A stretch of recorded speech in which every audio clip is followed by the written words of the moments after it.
سچے مذہب کی کس طرح شناخت کی جائے؟ دنیا میں ہر مذہب کا یہ دعویٰ ہے کہ میں ہی سچا مذہب ہوں اور باقی تمام مذاہب غلط اور جھوٹے ہیں۔ محض اس بلند بانگ دعوے سے تو کسی طرح بھی فیصلہ نہیں ہو سکتا، بلکہ مذہب کی راستی اور سچائی اور خدا تعالیٰ کی طرف سے بھیجے ہوئے مذہب کی شناخت کا معیار یہی ہو سکتا ہے کہ جو مذہب خدا تعالیٰ کی طرف سے بھیجا ہوا اور خالق کائنات کا پسندیدہ مذہب ہوگا وہ اس صانع عالم اور حاکم حقیقی کے قائم و جاری کیے ہوئے قانون قدرت اور آئین فطرت کے خلاف ہرگز نہ ہوگا۔ اس لیے کہ جس خدا نے قانون قدرت بنایا ہے وہ خدا انسان کے اعمال و افعال اختیاری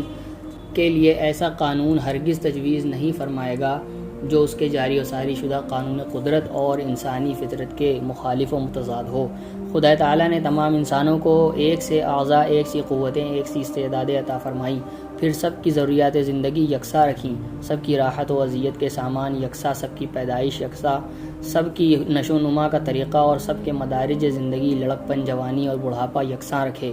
برہمن کے گھر پیدا ہونے والے بچے اور شودر کے گھر پیدا ہونے والے بچے میں کوئی امتیازی خصوصی نشان و علیحدہ نہیں ہوتا۔ پھر یہ کیسے ممکن ہے کہ وہی خدا اس بات کو پسند کرے کہ برہمن ہمیشہ مخدوم و آقا رہیں اور شودر ہمیشہ خادم و غلام ہی بنے رہیں؟ جس مذہب میں خاندان اور نسل کی بنا پر حقوق انسانی میں تفریق و امتیاز موجود ہو وہ مذہب ہرگز خدا تعالیٰ کی طرف سے بھیجا ہوا نہیں ہو سکتا۔ ہاں، اپنے اعمال و افعال اور اپنی سعی اور کوشش کے نتیجے میں ہر شخص اپنے آپ کو بلند مرتبہ یا کم رتبہ بنا سکتا ہے، اور یہ عین قانون قدرت اور آئین فطرت کے موافق ہے۔ جو صحیح راستے پر چلے گا وہ منزل مقصود پر پہنچے گا، اور جو اصل راستے کو چھوڑ کر ادھر ادھر متوجہ ہو جائے گا وہ منزل تک پہنچنے سے رہ جائے گا۔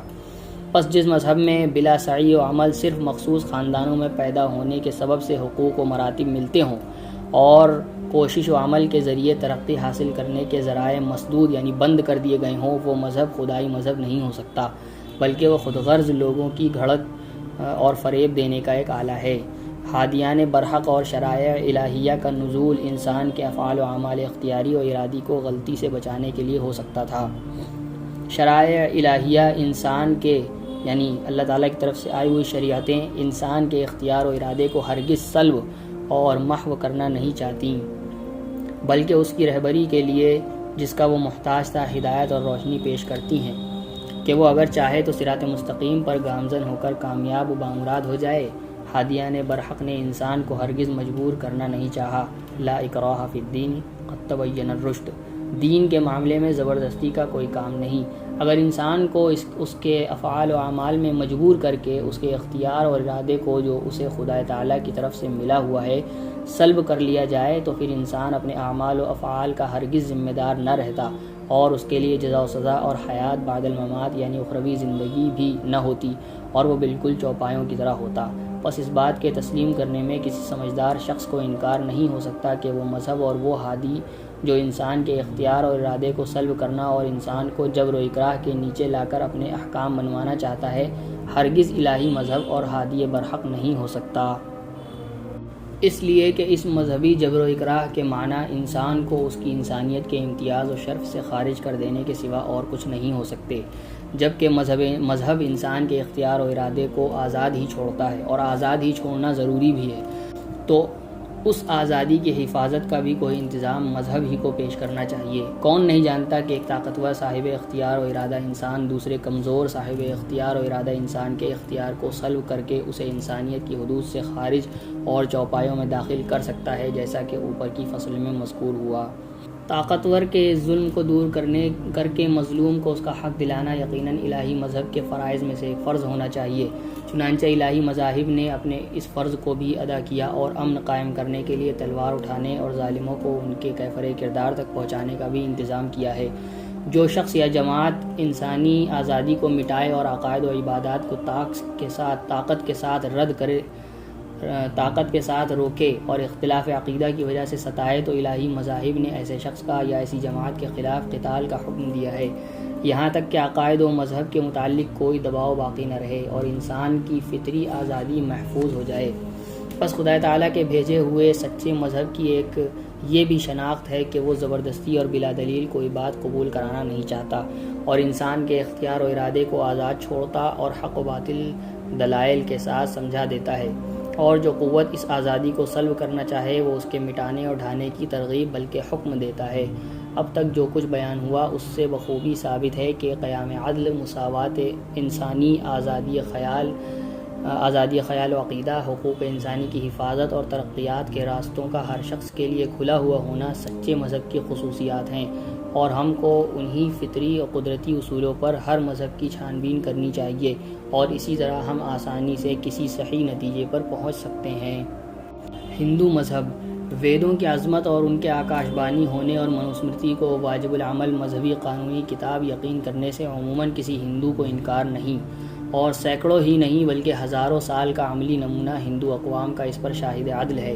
لہٰذا اس وقت ہندو مذہب کی حقیقت و ماہیت پر غور کرنے اور مذکورہ اصولوں پر ہندو مذہب کے جانچنے میں صرف وید اور منوسمرتی کو پیش نظر رکھنا زیادہ قرین انصاف ہے۔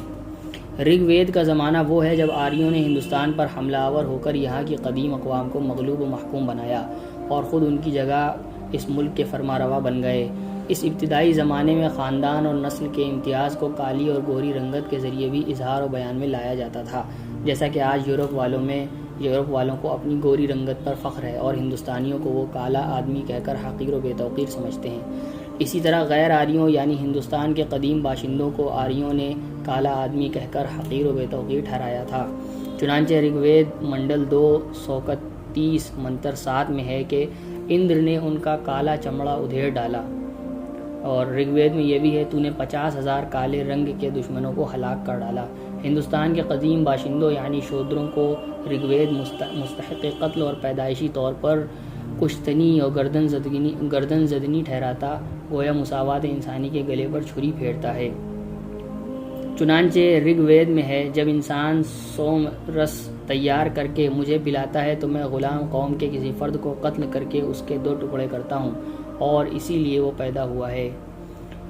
یجروید کے باب 30 منتر 5 میں ہے کہ ایسے اے ایشور، آپ اس دنیا میں وید پرچار کے لیے برہمن کو، حکومت و سلطنت کے لیے چھتری کو، کھیتی باڑی کے لیے ویش کو اور مصیبت اٹھانے کے لیے شودر کو پیدا کیجیے۔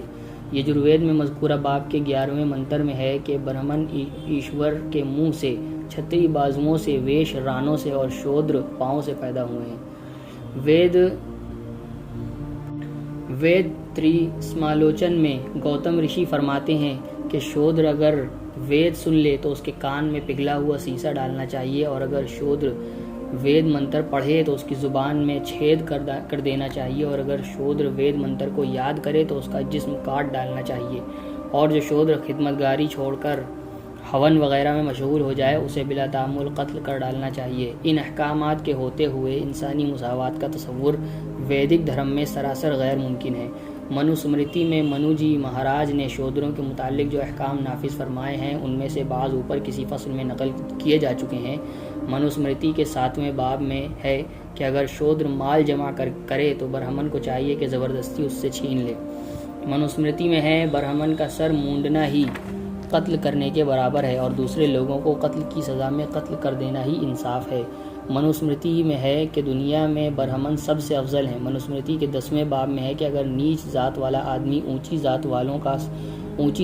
والوں جیسا کام کرے تو راجا کو چاہیے کہ اس کی دولت ضبط کر کے اسے ملک بدر کر دے، یعنی ملک سے نکال دے۔ غرض ہندوؤں کے اس مشہور محبوب ملکی اور مذہبی قانون میں تو کہیں بال برابر گنجائش مساوات انسانی کی نہیں مل سکتی، اور اس میں خصوصی اہتمام کے ساتھ شودر یعنی اچھوت قوموں کی علمی اور دماغی اور مالی ترقیات کے راستے قطعاً مسدود کر دیے گئے ہیں۔